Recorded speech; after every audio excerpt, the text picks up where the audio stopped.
What's he building in there? What the hell is he building in there? He has subscriptions to those magazines. He never waves when he goes by. He's hiding something from the rest of us. He's all to himself. I think I know why. He took down the tire swing from the pepper tree. He has no children of his own, you see. He has no dog, and he has no friends. And his lawn is dying. What about all those packages he sends? What's he building in there with that hook light on the stairs? What's he building in there? I'll tell you one thing. He's not building a playhouse for the children. What's he building in there?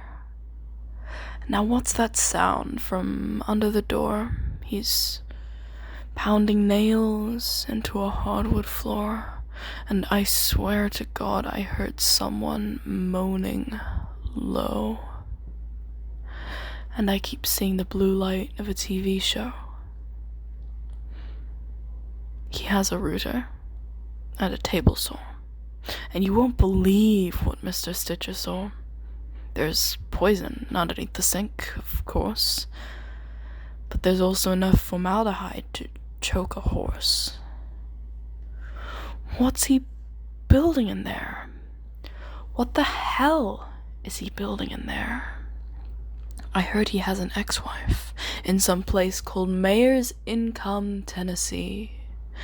And he used to have a consulting business in Indonesia. But what is he building in there? What the hell is he building in there?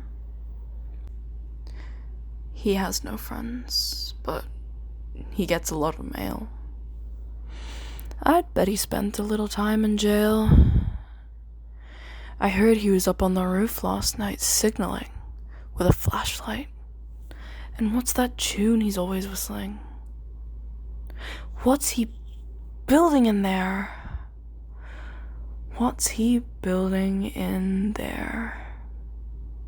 We have a right to know.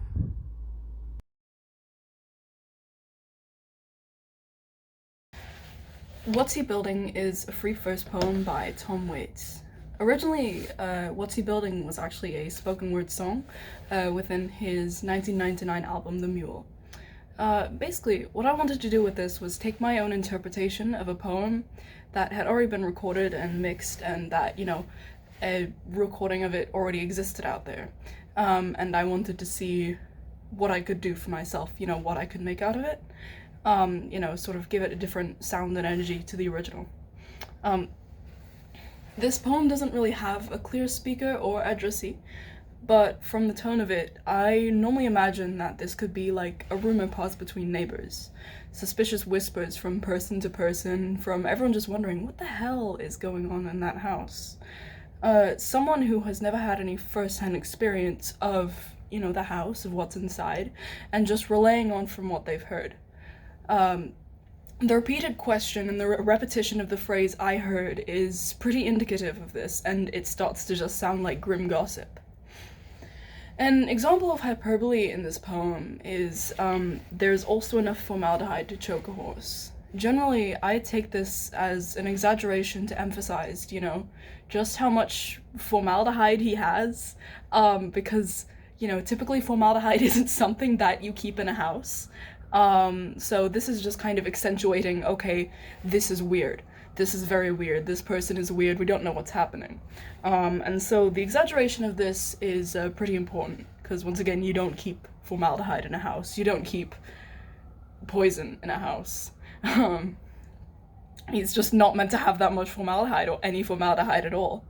When I think of, the setting of this poem, where this might be, I always visualize, a small but idealized little suburban neighborhood. One of those, imagine like a neighborhood in Get Out, or, a little cute little neighborhood where you wouldn't really imagine anything weird or wrong happening. And yet, through the rumors passed between these people something weird is definitely going on in this neighborhood. Everybody seems fine and well off, but then there are all these rumors going around of this mysterious man and his mysterious house. Um, I like the imagery in this poem because the imagery and like the mood of it, because at surface level it just comes across as strange rumors. But then the deeper you think about it, the deeper you think about, about the rumors that are being passed on, where did these rumors come from, who has had experience with this man, the more dark and morbid it can become. Just the deeper you think about it, why does he have poison? Why does he have poison? Um, there are a lot of darker things implied within the lines of this poem, and the biggest example of this is, I swear to God, I heard someone moaning low. Um, it's who's moaning? What happened to them? It can't really be good. Given the context of the rest of the poem, given all the rest of the rumors that are flying around, this can't be a possibly good thing. Um, and it's heavily implied to not be a good thing. And, oh shoot, is somebody getting hurt in there? You know? Um, it's really hard to find visuals for a poem like this. Especially as, a video for this poem actually already exists. I did find it. But I I wasn't really confident enough to go out and film my own segments of things. So what I actually did was I went in a deep dive of the internet, and I found a bunch of these old home videos from the 80s and the 90s, of kind of just normal, mundane, everyday life. And I thought it would be really fun to edit together these completely normal, completely everyday clips, and, try and make something that both fits and contrasts with the tone of the poem.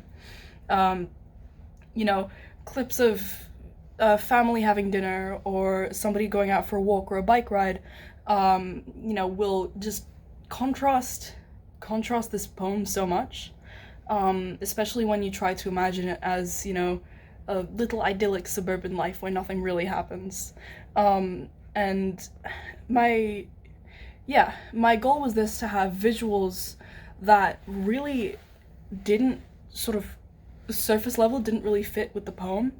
And, showing like a perfect life with friends and family and dogs and gardens and, nice cars and all that stuff, while all of these dark rumors are being whispered around and passed in the background. Because, like, when you drive through a suburban town, you don't really imagine what could be bad about it. You go through and you see, oh, these houses look nice, the people look nice, but then you don't really think about the darker rumors that could be going on behind it. And that was really what I just wanted to do with the poem.